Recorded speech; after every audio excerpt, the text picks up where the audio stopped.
Atenção! Começa agora uma teleaula de Ciências do Ensino Fundamental. Você vai assistir a teleaula de número 39. Bons estudos!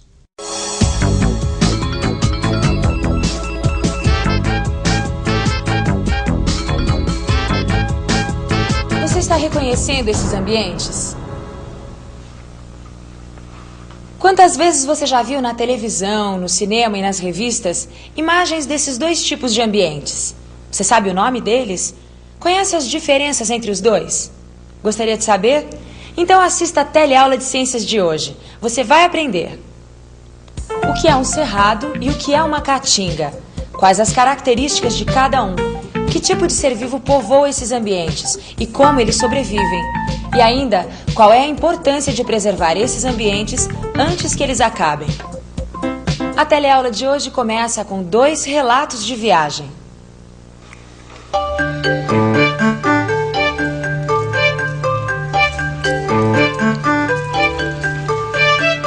Como vai essa força, Alberto? Oh, quanto tempo! Que coisa maravilhosa! Pessoal, essa aqui é a Rosângela, que trabalhava aqui antes da Maria. Aí ela resolveu casar e mudou lá pro Nordeste, lá pra Pernambuco. E aí, Rô, você tá de volta de vez ou tá só de visita? De visita! E olha que fiz uma viagem tanto. Pensa que é brincadeira, viajar lá da Caatinga até aqui? Primeira parte da viagem é só assim, no lombo do jegue. Opa, você trouxe isso aqui pra mim? O que será? Olha! Tá embrulhadinho! Opa! Que será? Vamos ver. Ah, é o jegue! Olha que bonitão! Foi, viajei no lombo de um pra sair da Caatinga, lá da fazenda, chegar até a estrada pra só então pegar o ônibus. E esse chapéu de lampião aí? Pois trouxe de presente pra você. Opa! Mas isso não é só enfeite não, sabe? Pra atravessar a Caatinga a gente precisa de usar roupa de couro, bota e chapéu. Mas pra que tudo isso? É difícil penetrar na vegetação da Caatinga, porque ela é formada principalmente de arbustos e árvores baixas espaçadas. As plantas da Caatinga possuem folhas em forma de espinho. O espinho tem uma área bem menor do que a folha comum. Isso é uma adaptação para que as plantas não percam água facilmente, porque na Caatinga a água é bastante escassa. Conheça agora o outro ambiente que nós vamos estudar nessa teleaula. E da próxima vez que eu for a Brasília, eu trago uma flor do cerrado pra você. Oi, essa revista aqui traz um relato de uma viagem pelo Planalto Central do Brasil através do cerrado. O cerrado possui um aspecto muito variado. Parte deles são campos contendo só plantas rasteiras, ou campos com plantas rasteiras, arbustos e árvores. E existem regiões com muitas árvores grandes. As plantas do cerrado têm aspecto seco, com galhos tortuosos e cascas grossas. As folhas são muito duras, mas não são espinhosas.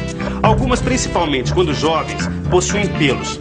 As raízes são profundas. Às vezes, uma parte do caule fica sob a terra modificado. Toda essa estrutura armazena substâncias que a planta produziu para serem usadas quando necessário.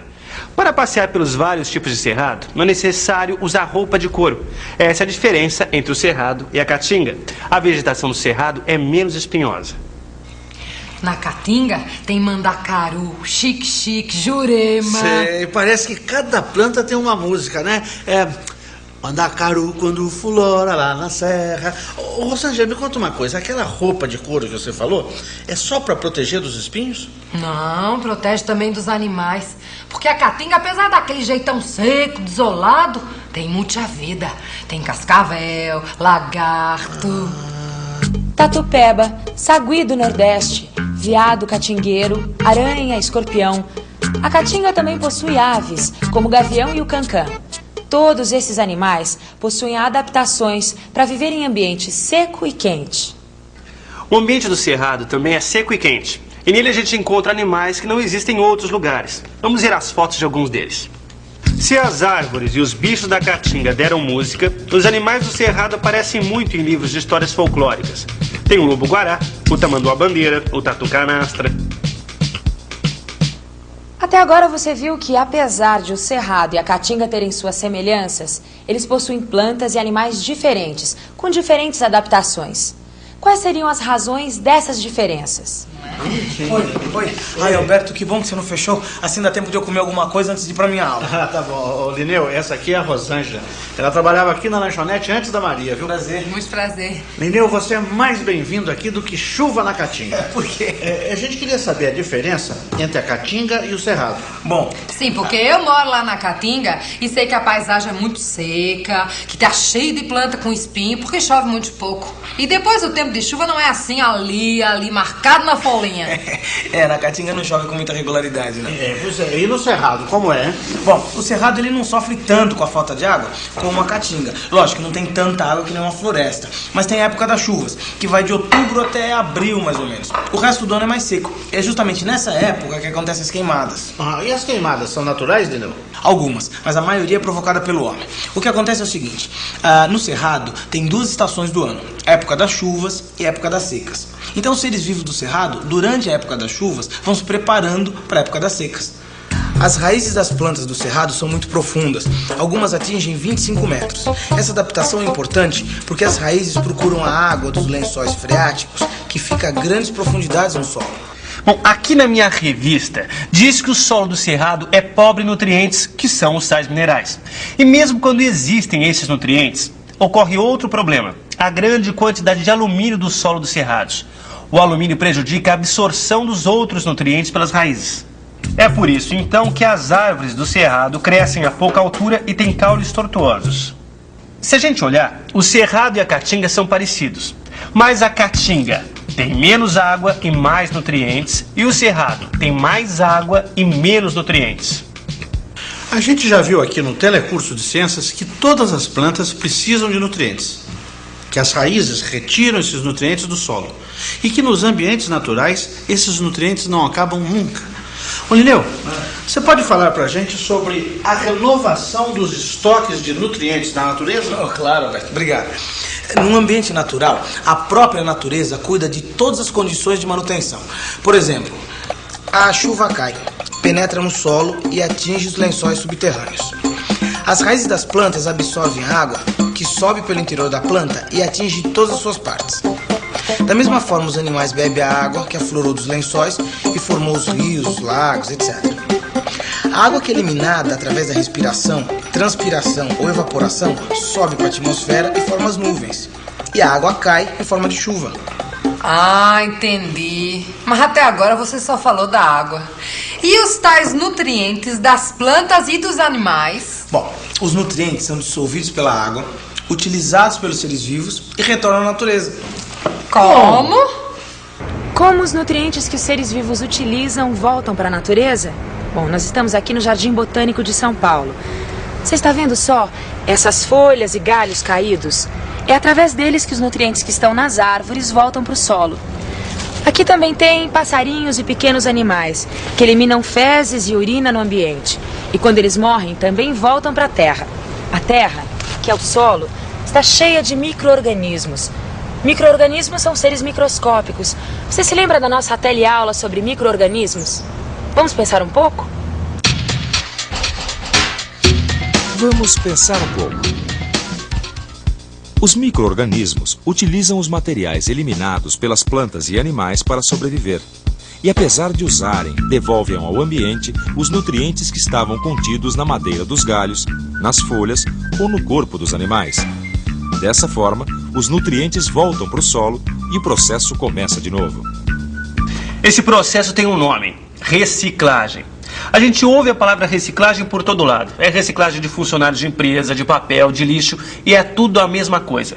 Reciclar quer dizer colocar no ciclo ou na roda de novo. Aproveitar o mesmo material de uma outra maneira. As raízes das plantas retiram os nutrientes do solo. Os animais se alimentam das plantas, então eles acabam ingerindo os nutrientes que as plantas absorveram. Ah, e assim, reciclados, os nutrientes não acabam nunca. Isso. Isso então responde aquela pergunta que eu fiz antes: como é que os nutrientes se conservam na natureza? Agora me explica uma outra coisa, Lineu. E se, de repente, acontecesse assim uma coisa diferente, que interrompesse essa reciclagem? E se os micro-organismos não existissem no solo? Bom, aí tá uma coisa que a Caatinga e o Cerrado têm em comum. O solo dos dois vem sendo utilizado de uma forma muito errada pelo homem. Dê só uma olhada nisso. Originalmente, o Cerrado ocupava cerca de 25% da área total do Brasil. Hoje foi muito reduzido.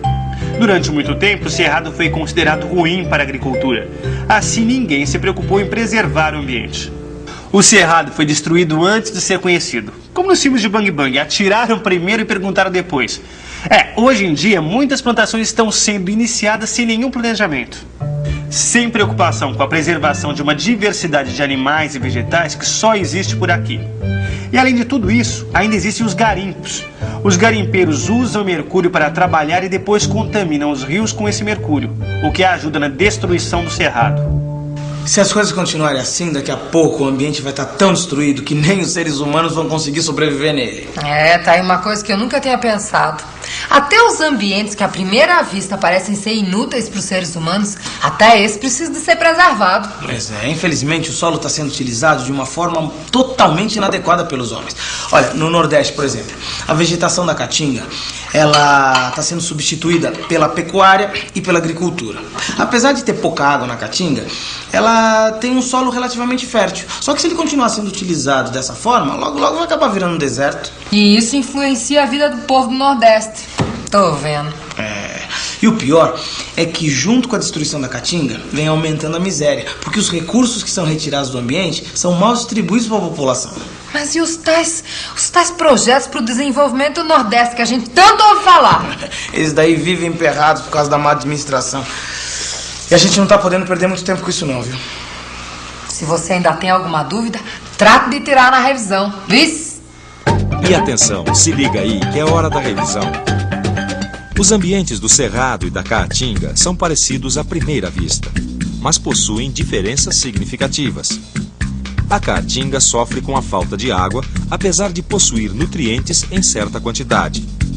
O Cerrado possui água, mas é pobre em nutrientes importantes para as plantas. Além disso, contém muito alumínio. O alumínio dificulta a absorção dos nutrientes pelas plantas. Tanto as plantas como os animais da Caatinga e do Cerrado possuem adaptações para sobreviverem nesses ambientes limitados. Os nutrientes no ambiente natural são reciclados pelos micro-organismos, retornando ao solo. Eles podem ser utilizados novamente pelos seres vivos. A utilização sem planejamento das áreas de Cerrado e Caatinga tem levado esses ambientes à destruição, sem chances de recuperação. Hoje você viu que mesmo as áreas aparentemente inúteis para plantação, como a Caatinga e o Cerrado, têm uma diversidade de seres vivos que é muito importante preservar. No seu livro você vai encontrar uma série de sugestões para discutir com seus colegas. Faça isso. Assim você vai estar se preparando para discutir um outro ambiente que também é muito importante para nós seres humanos e que também vem sendo destruído, as florestas. Então até a próxima teleaula de ciências.